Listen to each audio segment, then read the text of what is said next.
Assalamualaikum warahmatullahi wabarakatuh. Selamat pagi. Pada kesempatan kali ini, kita akan mempelajari mata kuliah akuntansi keuangan lanjutan 1 dengan materi akuisisi antar perusahaan dan investasi pada entitas lain. Materi ini merupakan dasar dalam pembelajaran akuntansi keuangan lanjutan dan menjadi pengantar bagi topik-topik lanjutan pada pertemuan berikutnya. Sebelum kita masuk ke dalam pembahasan mengenai akuisisi antar perusahaan, terlebih dahulu kita akan mempelajari mengenai bentuk-bentuk kombinasi bisnis. Penting untuk dipahami bahwa kombinasi bisnis tidak hanya terdiri dari akuisisi saja. Secara umum, terdapat 3 bentuk kombinasi bisnis sebagaimana tercantum pada slide berikut. Terdapat 3 bentuk bisnis kombinasi. Yang pertama adalah merger, lalu konsolidasi, dan akuisisi. Apa itu merger? Merger adalah penggabungan 2 perusahaan atau lebih di mana salah satu perusahaan tersebut tetap eksis, sementara perusahaan lainnya dilebur ke dalam perusahaan yang tetap berdiri tersebut. Contohnya di sini adalah apabila perusahaan A melakukan kombinasi bisnis dengan perusahaan B, maka perusahaan B akan melebur dan menjadi bagian dari perusahaan A. Lalu, konsolidasi. Konsolidasi adalah penggabungan 2 atau lebih perusahaan menjadi satu entitas baru, di mana seluruh perusahaan yang bergabung bubar dan membentuk perusahaan baru yang memiliki kapasitas lebih kuat. Contoh konkret dari konsolidasi adalah berdirinya Bank Syariah yang merupakan penggabungan dari BRI Syariah, BNI Syariah, dan Mandiri Syariah. Lalu, akuisisi. Akuisisi adalah penggabungan usaha di mana sebuah perusahaan mengakuisisi sebagian besar saham yang memiliki hak suara pada perusahaan lain. Di dalam akuisisi, perusahaan yang diakuisisi tetap beroperasi sebagai entitas legal yang berdiri sendiri, namun berada dalam kendali perusahaan pengakuisisi.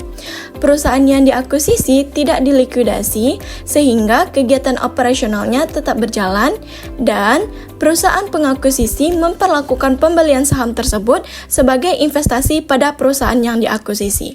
Nah, bagaimana cara perlakuan akuntansi dalam investasi akuisisi tersebut? Di sini kita lihat akuntansi untuk investasi akuisisi. Di sini adalah rentang persentase kepemilikan saham perusahaan. Nah, untuk perlakuan akuntansi untuk investasi akuisisi tersebut bergantung kepada kepemilikan saham kita. Apabila kepemilikan saham kita 0-20%, maka kita dianggap tidak memiliki pengaruh signifikan terhadap perusahaan, maka perlakuan akuntansi yang akan kita lakukan dengan menggunakan metode biaya. Kalau misalnya kepemilikan saham kita adalah 20-50%, maka kita dianggap memiliki pengaruh yang signifikan terhadap perusahaan, dan pencatatan akuntansi yang akan kita gunakan adalah metode ekuitas. Dan apabila kepemilikan kita lebih dari 50%, maka kita dianggap memiliki pengendalian terhadap perusahaan, dan pencatatan akuntansi yang digunakan adalah metode ekuitas atau biaya dan laporan keuangan konsolidasi. Untuk memahami lebih lanjut, kita akan membahas satu soal mengenai investasi akuisisi di perusahaan dan bagaimana pencatatan akuntansinya. Di sini, perusahaan Pale didirikan tanggal 1 Januari 2021. Bersama dengan aset lainnya, perusahaan segera membeli tanah seharga $80.000, sebuah bangunan seharga $240.000, dan peralatan seharga $90.000. Lalu, di tanggal 1 Januari 2025, Pale memindahkan aset-aset ini termasuk dengan uang tunai sebesar $21.000 dan persediaan yang bernilai $37.000 ke anak perusahaan yang baru dibentuk bernama SAIC Company. Sebagai imbalan dari transfer aset tersebut, SAIC Company memberikan 10.000 saham SAIC dengan nilai nominal $6 per saham. Pale menggunakan metode depresiasi garis lurus dengan umur manfaat 40 tahun untuk bangunan dan 10 tahun untuk peralatan, tanpa nilai residu yang diperkirakan. Nah, pertanyaannya di sini adalah kita disuruh membuat jurnal yang dicatat Pale ketika memindahkan aset ke si SAIC. Lalu kita disuruh juga membuat jurnal yang dicatat oleh SAIC untuk penerimaan aset dan penerbitan saham biasa kepada Pale. Sebelum kita menjawab jawaban yang A dan B, kita terlebih dahulu menganalisis dari soal ini.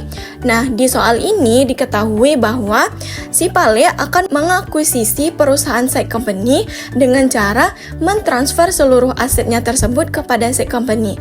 Sebagai imbalan dari akuisisi tersebut, maka dia diberikan atas 10.000 lembar saham SEC tersebut dengan nominal $6 per sahamnya. Nah, sebelum itu, untuk mencari nilai investasinya, kita harus menghitung terlebih dahulu berapa nilai total aset sebenarnya dari perusahaan ini. Karena si Pale tersebut didirikan tanggal 1 Januari 2021, sedangkan dia mengakuisisi perusahaan tanggal 1 Januari 2025. Sehingga harus kita sesuaikan terlebih dahulu nilai asetnya, sehingga baru bisa kita ketahui berapa nilai investasi sesungguhnya. Oleh karena itu, untuk pertama kali kita hitung terlebih dahulu nilai aset dari si Pale ini. Kita hitung dari total cash, inventory, land, building, dan equipment-nya, sehingga total asetnya itu ada sebesar 468.000. Lalu setelah itu kita hitung berapa total beban depresiasi dari aset si Pale tersebut. Pertama kali kita hitung terlebih dahulu berapa beban depresiasi dari bangunan tersebut per tahunnya. Karena nilainya itu $240.000, maka kita bagi dengan nilai ekonomisnya 40 tahun, 240.000 dibagi dengan 40 tahun, maka hasilnya adalah 6.000 per tahun. Sehingga ketika kita menghitung akumulasi depresiasinya selama 4 tahun, karena kita mendirikan perusahaan tanggal 1 Januari 2021 dan mengakuisisi 2025, maka akumulasi depresiasinya adalah selama 4 tahun. 6.000 dikali 4, maka akumulasi depresiasi buildingnya adalah $24.000.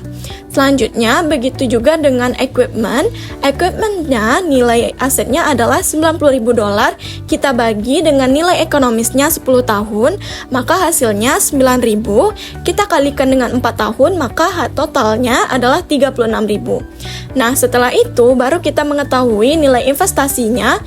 Kita hitung dari total asetnya, lalu kita kurangkan dengan akumulasi depresiasi terhadap bangunan dan peralatan.